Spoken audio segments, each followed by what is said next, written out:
Hai semuanya, apa kabar kalian? Semoga sehat selalu ya. Perkenalkan, nama saya Mega Teresia. Salam kenal semuanya. Sebelum memulai pembelajaran, alangkah baiknya kita berdoa menurut kepercayaan masing-masing. Berdoa dimulai. Berdoa selesai. Baik, sebelum memasuki materi, saya ingin bertanya nih sama teman-teman semua. Teman-teman tahu nggak apa itu cerita rakyat? Kira-kira apa ya? Baik, tanpa menunggu lama, mari kita simak video penjelasan tentang cerita rakyat. Cerita rakyat Indonesia adalah cerita yang berasal dari masyarakat Indonesia yang telah diwarisi secara lisan. Cerita ini juga termasuk dari adat kebiasaan yang dimiliki oleh masyarakat Indonesia yang terus berlanjut ke generasi seterusnya melalui tradisi tutur. Cerita rakyat juga berkembang di setiap daerah, lalu disebarluaskan ke daerah-daerah lain. Biasanya cerita rakyat menceritakan tentang asal-usul atau legenda yang terjadi di suatu daerah. Adapun jenis-jenis dari cerita rakyat, yang pertama itu dongeng. Dongeng itu merupakan cerita rakyat yang bersifat khayal. Adapun contoh dari dongeng seperti si kancil dan buaya, si kelinci yang sombong dan kura-kura, dan masih banyak yang lainnya. Dan yang kedua itu legenda. Legenda itu menceritakan tentang asal-usul terjadinya suatu tempat, dan biasanya lokasinya masih bisa kita temui sampai sekarang. Contoh dari legenda seperti Danau Toba, legenda Batu Menangis, legenda Tangkuban Perahu, dan masih banyak yang lainnya. Dan yang ketiga itu ada dari mitos. Mitos itu menceritakan tentang peristiwa yang dianggap benar-benar terjadi dan suci. Dan biasanya mitos bersifat mistis. Adapun contoh dari mitos seperti Barong di Bali, asal mula Tari Patudu, dan juga masih banyak cerita mitos yang lainnya. Nah, itu tadi penjelasan dari cerita rakyat. Kira-kira apa ya manfaat cerita rakyat bagi pembelajar BIPA? Tanpa menunggu lama, mari kita simak video penjelasan manfaat apa yang didapat oleh pembelajar BIPA dari cerita rakyat.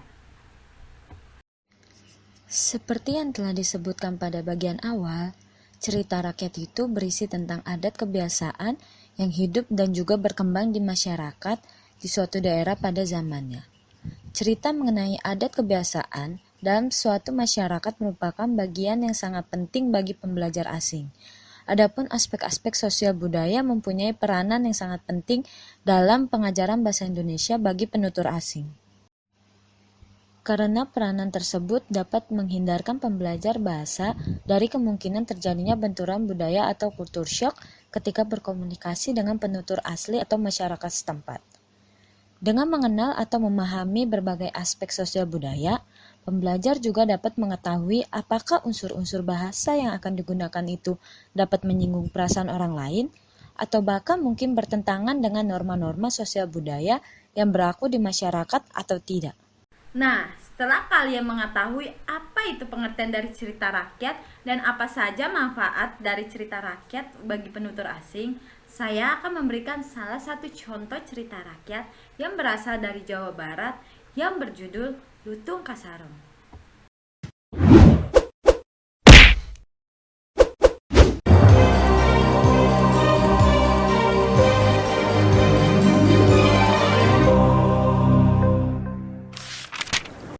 Lutung Kasarong. Dahulu kala, hiduplah seorang raja bernama Prabu Tapa Agung. Beliau memerintah kerajaan Pasir Batang dengan arif dan bijaksana. Sang Prabu memiliki 7 orang putri yang sangat cantik jelita. Mereka adalah Purbararang, Purbadewata, Purbaenda, Purbakancana, Purbamanik, Purbaei, dan Purbasari. 5 di antaranya telah menikah dan menjadi permaisuri di kerajaan lain. Kini tinggal Purbararang dan Purbasari yang belum menikah.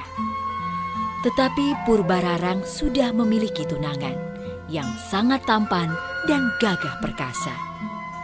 Dia adalah Raden Indrajaya, putra seorang menteri kerajaan. Sang Prabu menyadari Kini usianya sudah semakin tua. Tetapi dia bingung untuk memutuskan siapa yang akan meneruskan tahtanya kelak. Menurut hukum adat, tahta seharusnya diwariskan pada Purbararang sebagai saudara tertua. Namun sifat buruk Purbararang membuatnya khawatir akan masa depan rakyatnya kelak. Ia lebih senang jika Purbasari yang menggantikan tahtanya, karena Purbasari sangat bijaksana dan baik hati. Sepertinya anakku Purbasari yang pantas meneruskan tahta kerajaan ini.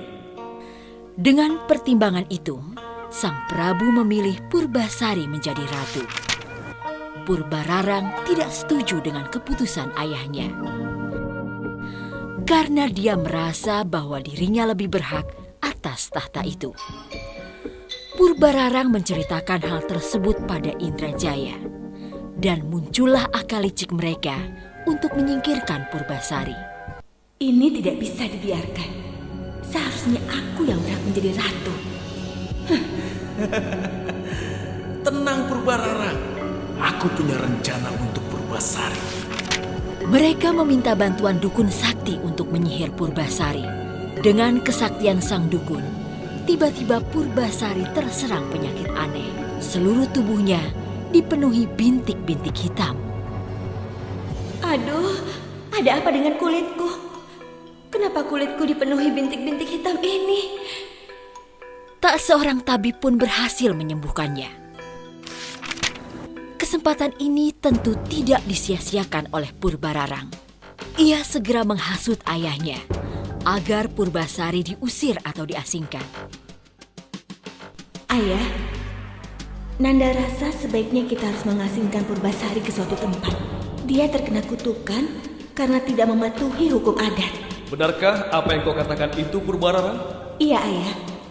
Percayalah kepada Nanda. Sang Prabu termakan hasutan putrinya. Ia memerintahkan patihnya untuk membuang Purbasari. Sejak saat itu, Purbasari tinggal seorang diri di sebuah pondok kecil di tengah hutan. Kini hewan-hewan di hutan menjadi sahabatnya. Hewan-hewan itu sangat baik dan sering membantunya mencari buah-buahan. Suatu hari, ketika ia sedang asyik bermain dengan para hewan, tiba-tiba muncul seekor lutung berwajah seram. Purbasari sangat terkejut dan takut. Ampun, Lutung. Tolong jangan sakiti aku. Jangan takut, aku tidak akan menyakitimu. Aku Guru Mida, putra Sunan Ampu dari Kayangan. Aku melakukan kesalahan hingga dibuang ke bumi dengan wujud seperti ini. Dan aku tersesat di hutan ini. Mendengar jawaban lutung, Purbasari menjadi tenang. Ia juga memperkenalkan diri dan menceritakan asal-usulnya. Akhirnya mereka berteman. Sejak saat itu, Purbasari memanggil si lutung dengan nama Lutung Kasarung. Artinya lutung yang kesasar. Kemanapun Purbasari pergi, Lutung Kasarung selalu menemaninya. Purbasari sangat senang mendapat sahabat yang baik seperti Lutung Kasarung. Pada suatu malam bulan purnama, Lutung Kasarung bersemedi memohon kepada Yang Maha Kuasa untuk menyembuhkan penyakit Purbasari. Permintaannya dikabulkan. Tanah di sekitarnya berubah menjadi telaga kecil. Air telaga itu mengandung obat kulit yang sangat manjur. Ketika pagi tiba, ia mengajak Purbasari untuk mandi di telaga itu. Keajaiban pun terjadi. Penyakit Purbasari sembuh. Bintik-bintik hitam di kulitnya telah hilang. Kini ia pun menjadi cantik kembali. Wah, terima kasih Tuhan. Penyakit yang ada di kulitku hilang. Aku sudah sembuh. Purbasari sangat senang melihat bintik hitam di kulitnya hilang. Suatu hari, sang patih datang ke hutan untuk menjenguk Purbasari. Betapa senangnya dia melihat Purbasari telah sembuh. Ia pun mengajak Purbasari untuk kembali ke istana. Purbasari menolak. Putri Purbasari, ayo kita pulang ke kerajaan. Penyakit putri sudah sembuh. Tidak, Patih. Aku tinggal di sini saja. Aku lebih nyaman tinggal di hutan. Tetapi setelah didesak oleh sang patih dan dibujuk oleh si Lutung, akhirnya Purbasari menerima ajakan tersebut. Baiklah, Patih. Kalau begitu, aku mau pulang ke kerajaan. Kedatangan Purbasari ke istana disambut gembira oleh seluruh keluarga kerajaan, kecuali Purbararang dan Indrajaya. Purbararang khawatir kedudukannya sebagai calon ratu akan terancam. Ia pun membujuk ayahnya untuk mengadakan sayembara. Ayah, Nanda keberatan jika Purbasari dinobatkan sebagai ratu. Agar semuanya adil, sebaiknya diadakan sayembara. Pemenangnya berhak menerima tahta kerajaan, sedangkan yang kalah akan dihukum pancung. Sang Prabu pun mengabulkan permintaan Purbararang. Tibalah hari di mana Purbasari dan Purbararang akan berlomba. Seluruh rakyat berkumpul di halaman istana untuk menyaksikannya. Perlombaan pertama adalah memasak. Siapa yang paling cepat dan rasa masakannya lezat akan dinyatakan sebagai pemenang. Lomba ini dimenangkan Purbasari berkat kesaktian Lutung Kasarung mendatangkan para bidadari untuk membantu Purbasari memasak tanpa diketahui siapapun. Perlombaan kedua adalah adu panjang rambut. Purbararang segera melepas sanggulnya.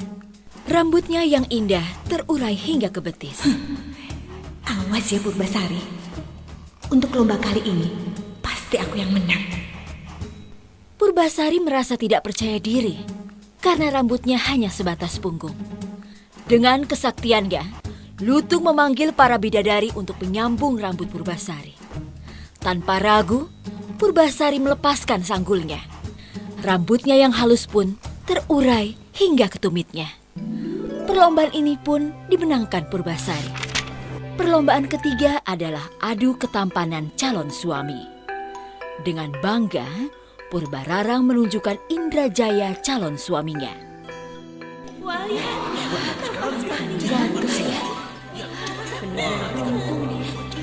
Semua orang pasti senang melihatnya. Semua yang hadir mengakui ketampanan dan kegagahan Indrajaya. Purbasari memperkenalkan si Lutung sebagai calon suaminya. Ini adalah calon suamiku. Purbararang dan Indrajaya tertawa melihat Purbasari mengenalkan Lutung Kasarung sebagai calon suaminya.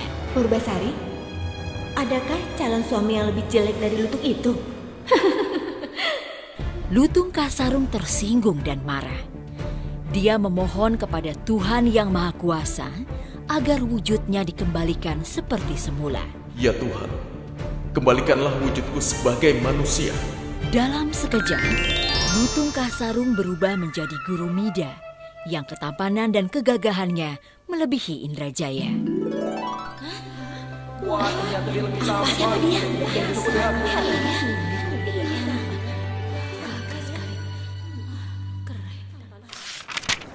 Akhirnya, perlombaan ini dimenangkan Purbasari. Sebagai pemenang sayembara, Purbasari berhak menduduki tahta kerajaan.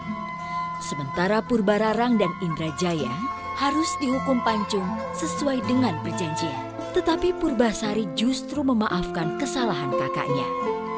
Ia tidak mau menghukum kakak kandungnya yang begitu dia sayangi. Ia pun mengizinkan Purbararang untuk tetap tinggal di istana. Akhirnya, Purbasari dinobatkan sebagai ratu. Ia memerintah dengan adil dan bijaksana, sehingga rakyatnya hidup makmur dan damai.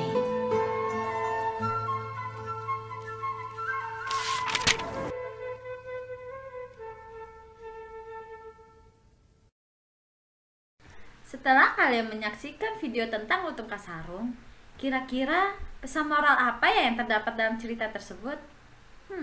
Teman-teman tahu tidak? Baik, kalau tidak saya akan menjelaskannya. Baik, adapun pesan moral dalam cerita tersebut adalah sebagai saudara kita tidak bolehlah berlaku serakah ataupun tamak, begitu pula terhadap setiap orang. Dan Seberat apapun masalah yang kita hadapi, kita harus tetaplah sabar dan juga tabah. Karena kebaikan dan kesabaran yang kita miliki akan membawa keberuntungan kepada diri kita.